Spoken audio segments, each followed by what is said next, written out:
So yun mga karakmek, good morning.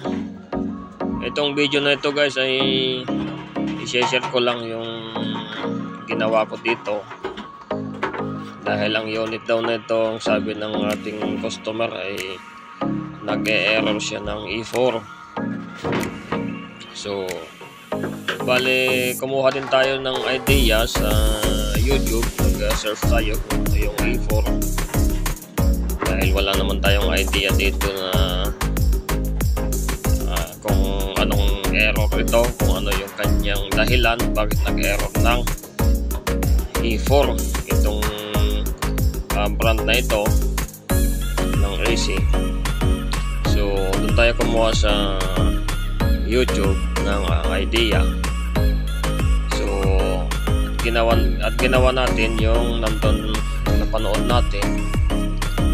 Dito guys ay medyo nahirapan tayo sa pagtanggal ng, at hindi ko na nga din tinanggal dahil hindi nga talaga matanggal dahil masikip.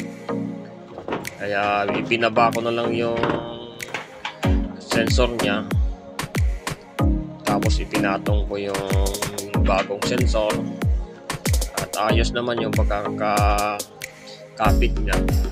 At ang terminal nitong sensor guys ay hindi parehas doon sa luma, so ginawa na lang natin ng paraan.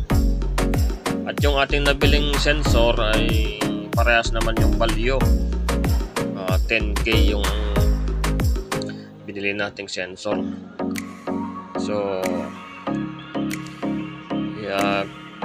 ituloy lang guys yung panonood nito at sana makadagdag kaalaman sa ating mga karakmek dyan, baguhan man o hindi pa alam yung E4 na ito.